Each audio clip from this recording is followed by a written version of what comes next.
Olá e boas-vindas a quem nos escuta a mais uma exploração aprofundada. E olha, a nossa missão de hoje é desvendar os grandes segredos do desempenho sustentável e principalmente, daquele equilíbrio tão difícil de alcançar no ambiente de trabalho moderno. É um tema super necessário. Olá a todo mundo que está acompanhando a gente. E esse equilíbrio é realmente o calcanhar de Aquiles de muita gente hoje em dia. Com certeza. A base da nossa discussão de hoje vem das notas de uma aula fantástica, chamada Alcançando o Equilíbrio. E sabe, essa é uma daquelas aulas desenhadas originalmente para gerentes de programa. Sim, aquelas pessoas que lidam com múltiplas partes interessadas, orçamentos apertados, demandas complexas, uma loucura diária. Exato. Mas, olhando de perto para esses princípios, fica muito claro que eles são perfeitamente aplicáveis a qualquer pessoa. Qualquer um que precise gerenciar projetos, liderar equipes ou simplesmente organizar sua própria rotina de forma sã, né? Ah, sem dúvida. O grande foco aqui é aquela interseção crítica e muitas vezes super delicada entre as pessoas e a tecnologia. Porque gerenciar essas demandas concorrentes, seja em um grande programa corporativo ou na rotina de uma equipe pequena, se tornou uma responsabilidade gigantesca. É uma montanha-russa. Total. E a questão central não é mais se devemos ou não adotar o digital nas nossas formas de trabalhar. A verdadeira armadilha está em implementar a tecnologia pela simples vontade de ter a ferramenta mais nova do mercado. É o famoso usar por usar. Nossa, isso acontece muito. Demais. O grande desafio do equilíbrio exige uma pausa para perguntar quanto usamos dessa tecnologia e, mais importante ainda, por que usamos o que usamos. Encontrar a medida certa de investimento em tempo e esforço é o que garante que essas ferramentas atuem como verdadeiras facilitadoras do nosso potencial. Em vez de se tornarem, novos obstáculos burocráticos. Exatamente. Elas não podem ser mais um peso. Bom, vamos destrinchar isso. Porque há uma premissa fundamental nas nossas fontes que muda a forma como olhamos para projetos. A ideia de que construir algo é fácil. O difícil mesmo é manter. Aí que tá. Manter o grande teste de fogo. Quando a gente pensa em iniciar um novo projeto, ou uma mudança de carreira, ou até a implementação de um software novo na empresa, começar com toda aquela energia é o padrão. É fácil ter empolgação na largada. É o momento do oba-oba. Isso. Mas sustentar o sucesso ao longo de meses e anos é onde a maioria das iniciativas acaba falhando. E é exatamente aí que entra a grande dificuldade de equilibrar o desempenho contínuo com a entrega de resultados reais. E essa dependência de picos heróicos de produtividade, aquele momento em que a equipe vira à noite trabalhando, é exatamente o que quebra as empresas a longo prazo. Eu estou muito acostumada a ver isso. Para estruturar uma fuga dessa armadilha, a gente pode olhar para o Índice de Saúde Organizacional. O famoso HOI da McKinsey, certo? Isso mesmo, o HOI. O foco dessa métrica não é o lucro imediato do trimestre. É sobre o que mantém uma organização ou uma equipe operando de forma saudável e com um desempenho sustentável ao longo do tempo. E como é que o McKinsey divide isso? Eles apoiam o HOI em 3 pilares fundamentais: a liderança, a inovação e as formas de trabalhar, que eles muitas vezes chamam de Ways of Working, ou WOW. Certo. Liderança, inovação e formas de trabalhar. Isso. A liderança define o norte. A inovação garante que você vai ser relevante no futuro, mas são as formas de trabalhar que ditam se a equipe vai chegar lá inteira ou completamente esgotada. A excelência verdadeira não surge de entregar resultados a qualquer custo. Ela vem de criar sistemas onde os resultados efetivos sejam rotineiros, repetíveis. E para visualizar essa construção de rotinas repetíveis, o material traz uma analogia que eu achei fantástica, que é a analogia da escada. Funciona perfeitamente. Ah, a metáfora da escada é ótima para ilustrar a maturidade de um processo. Pensa em tentar subir para o próximo andar de um prédio. Não dá para simplesmente dar um salto gigante da calçada até o segundo andar. É preciso ter um degrau sólido sob os pés. Cada degrau dessa escada representa um padrão de sucesso que foi dominado e estabilizado. Perfeito. Se uma equipe consegue, por exemplo, automatizar um relatório maçante que tomava horas, esse é um degrau. Se melhoram a forma como conduzem reuniões semanais, esse é o outro degrau. E a maturidade vem justamente de não tentar subir o próximo degrau antes de garantir que o atual suporte o peso da equipe, né? É um movimento de equilibrar a criação de valor com a consistência de como esse valor é entregue. Exatamente, porque se essa escada for construída com pressa, com degraus frágeis, o sistema inteiro balança na primeira crise. Observar as formas de trabalhar significa mapear como o valor é gerado e garantir que esse ciclo possa ser executado dezenas, centenas de vezes, sem destruir o moral das pessoas. É assim que um projeto sobrevive às mudanças do mercado. Ou a rotatividade de funcionários, que é super comum. Existir bonitas no papel, elas têm que atender continuamente às expectativas, sem exigir que as pessoas trabalhem 12 horas por dia para compensar a falta de um processo bem feito. Trazendo isso para a nossa realidade, independentemente da área de atuação de quem nos escuta hoje, a grande mensagem é que o sucesso sustentável exige o desenvolvimento dos músculos certos. Ninguém corre uma maratona inteira apenas com a empolgação da largada. Não mesmo, tem que ter preparo. É preciso colocar as habilidades corretas no lugar certo, treinando a consistência. Se a base de processos e o uso da tecnologia não forem construídos da maneira correta, inevitavelmente vão surgir lacunas lá na frente. E a tecnologia, nesse contexto todo, atua como um amplificador. Se a base de processos é caótica, a tecnologia não resolve o problema, ela apenas acelera o caos. Adorei essa frase. A tecnologia acelera o caos. É a pura verdade. É por isso que a relação entre pessoas e ferramentas digitais precisa ser tão meticulosamente afinada. E tem um exemplo magistral dessa afinação nas nossas notas que serve como um estudo de caso perfeito para essa teoria. Vem lá do mundo do entretenimento imersivo. A Disney Imagineering. Nossa, essa parte do estudo de caso é fascinante porque tangibiliza tudo isso que a gente está falando de um jeito muito visual. E mágico, de certa forma. Totalmente.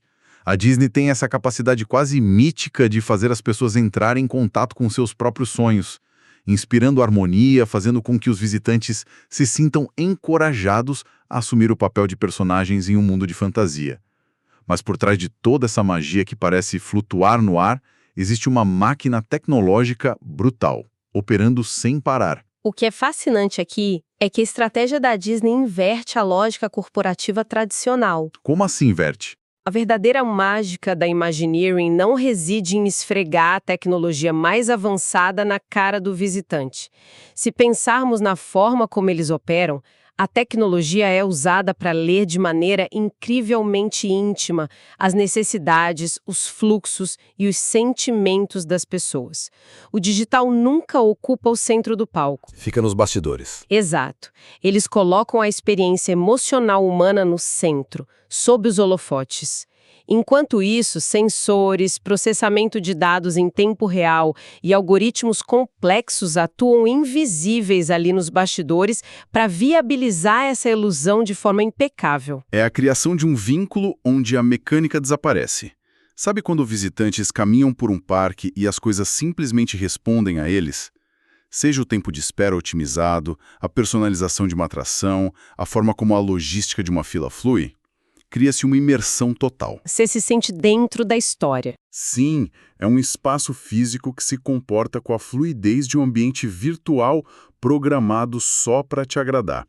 O atrito do mundo real é removido e a tecnologia e a experiência humana se fundem de uma maneira que o nosso cérebro mal consegue distinguir onde termina a engenharia e onde começa a emoção pura. Esse nível de integração impulsiona o potencial ilimitado de criar realidades alternativas que são totalmente críveis. A lição de gerenciamento de projetos e de mudança aqui é muito profunda.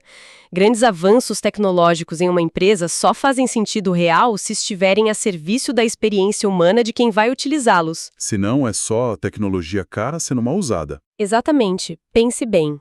Se a gente implementa um novo sistema de gestão empresarial gigantesco e ele exige que os funcionários deem 10 cliques a mais para fazer o que eles antes faziam com apenas 2, a tecnologia falhou.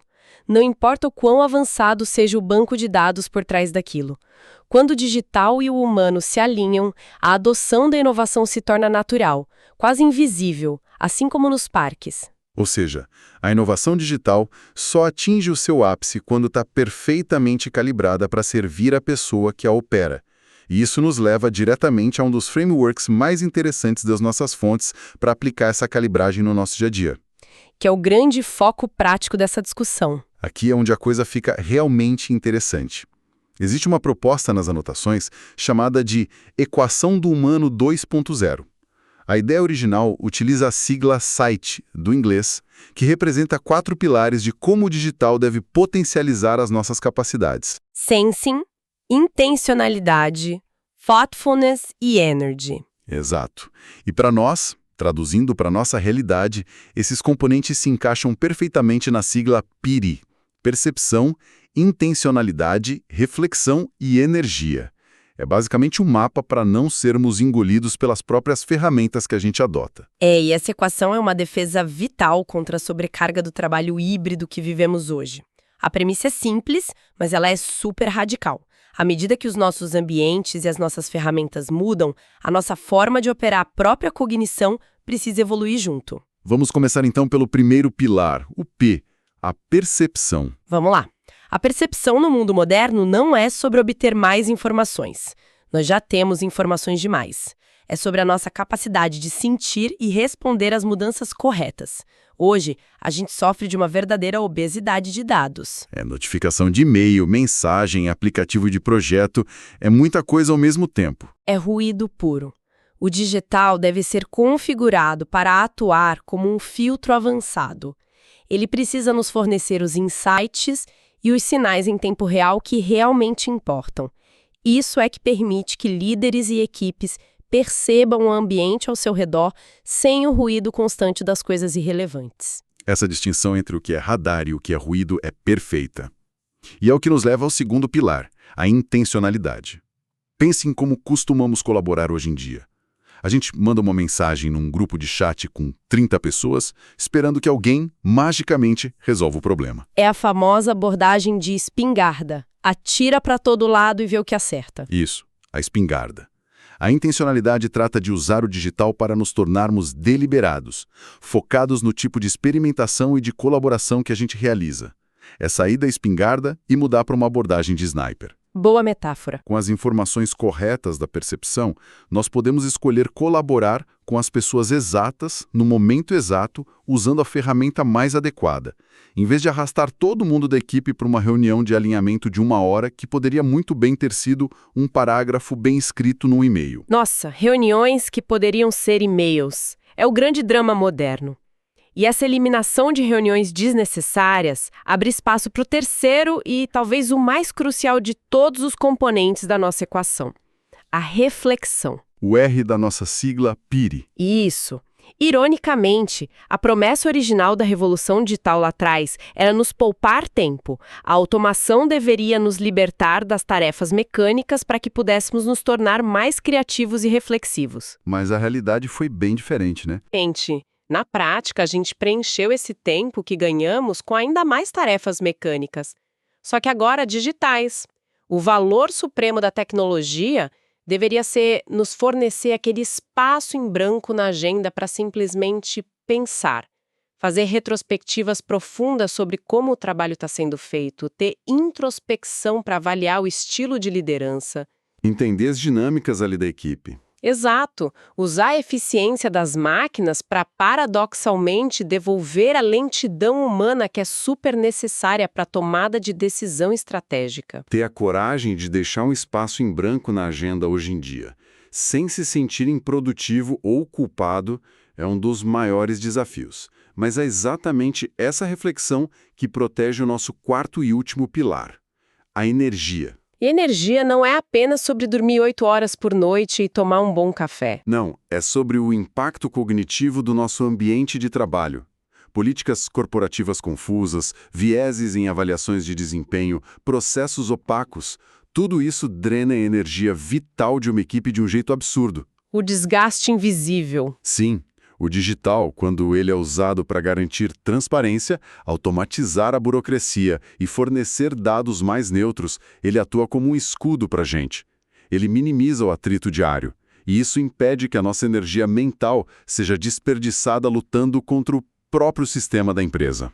É brilhante articular bem a percepção, a intencionalidade, a reflexão e a energia muda a nossa configuração padrão de fábrica.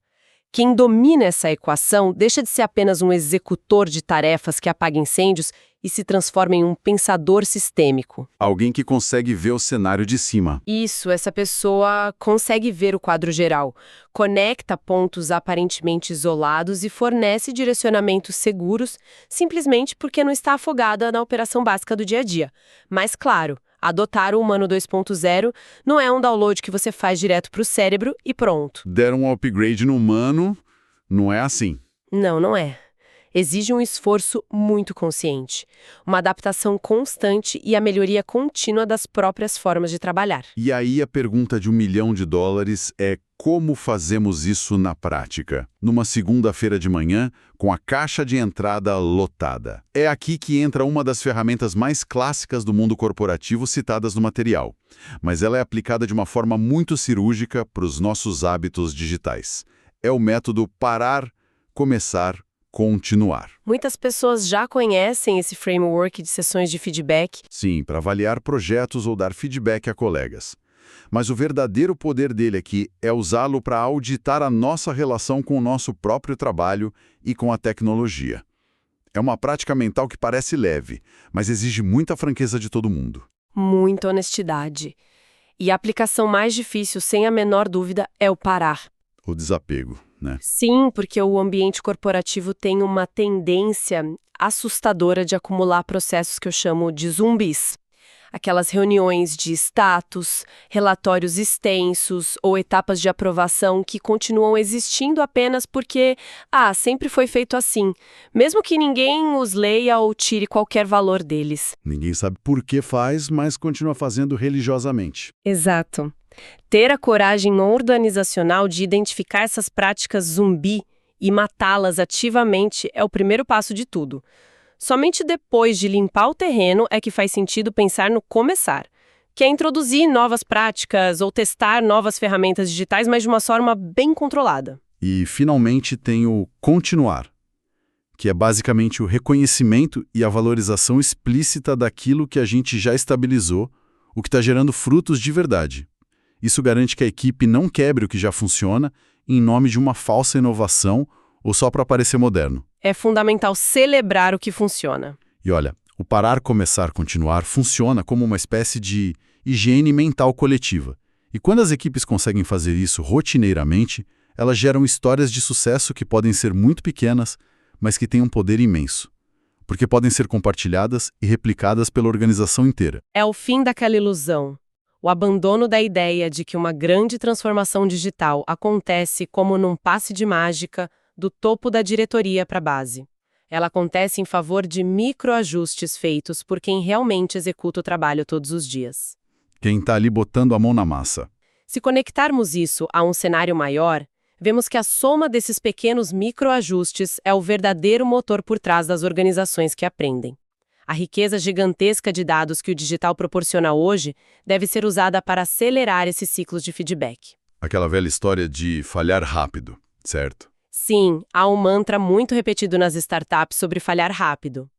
Mas, sejamos honestos, a falha rápida por si só é apenas incompetência acelerada se não houver um mecanismo de aprendizado atrelado a ela. Incompetência acelerada, adorei o termo. É verdade. O objetivo é testar, falhar, analisar os dados dessa falha de forma imparcial, através daquela reflexão que mencionamos na equação, e transformar tudo isso em um aprendizado aplicável e sólido para a próxima tentativa. É a construção da resiliência através da iteração constante. E para visualizar essa dinâmica de aprendizado contínuo de uma forma bem didática, a aula traz a metáfora da mentalidade de esponja. Eu achei isso muito bom. A metáfora da esponja é excelente para os dias de hoje. Pensa bem, em ambientes super dinâmicos e híbridos, o ideal é que as pessoas ajam como esponjas mesmo, mergulhando nas experiências, absorvendo informações novas, metodologias e sinais vitais de diferentes áreas da empresa. E de fora também, absorver tudo. Só que tem um porém. Uma esponja que apenas absorve água ao tempo todo, acaba saturada, fica pesada e eventualmente inútil. A parte vital dessa metáfora não é só absorver, É o aperto. O aperto. Essa é a chave. É necessário espremer essa esponja regularmente para descartar velhos hábitos, descartar processos que não servem mais, ferramentas que ficaram pesadas, dogmas ultrapassados. O ato de desaprender é tão importante quanto o de aprender. É liberar espaço no disco rígido. Exatamente.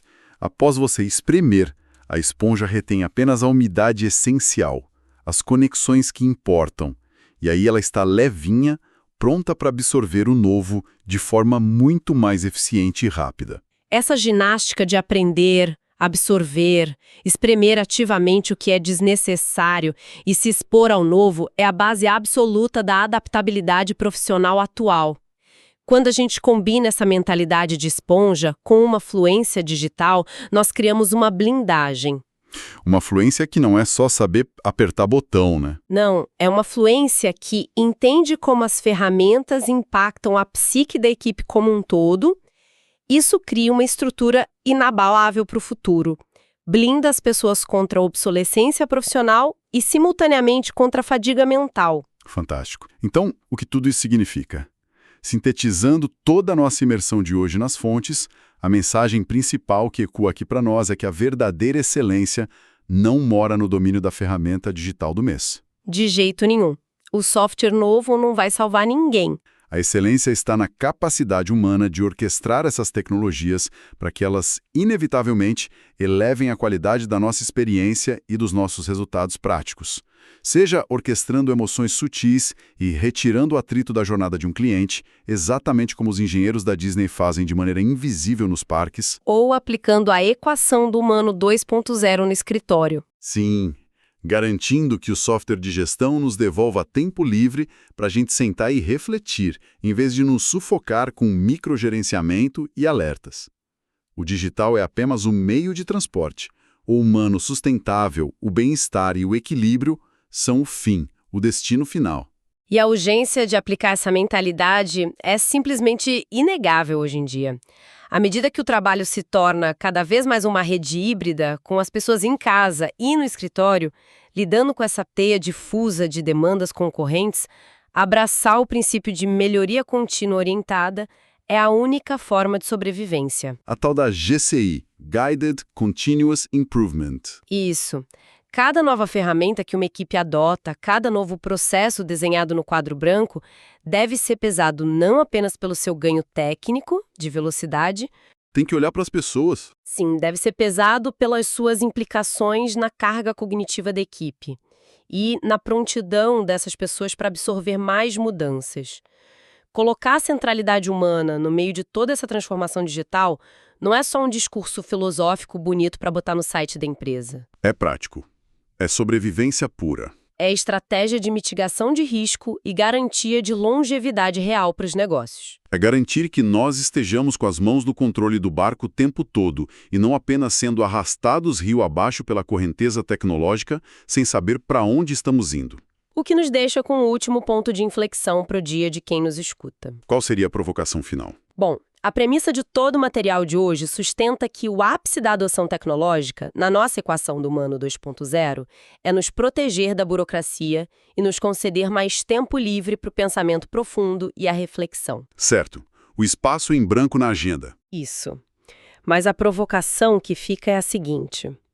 Se olharmos com franqueza para a nossa rotina agora, quando foi que as próprias ferramentas desenhadas para nos dar agilidade se tornaram a principal fonte de vazamento da nossa energia? Nossa, excelente ponto. Como nós podemos desenhar limites arquitetônicos claros no nosso dia a dia para garantir que continuemos sendo os mestres absolutos da tecnologia, impedindo que os algoritmos, os feeds infinitos de mensagens e as notificações constantes se transformem nos verdadeiros ditadores da nossa atenção. Uma provocação excelente e bem cômoda na medida certa para a gente encerrar a imersão de hoje, porque é o que acontece com a maioria de nós. Essa é a reflexão que deixamos ecoando para a nossa audiência. Fica o nosso agradecimento pela companhia ao longo desta exploração aprofundada de hoje, que possamos continuar absorvendo o que realmente importa, espremendo sem piedade aquilo que não nos serve mais e mantendo a humanidade sempre firme no centro da equação. Um grande abraço a todos e até a próxima.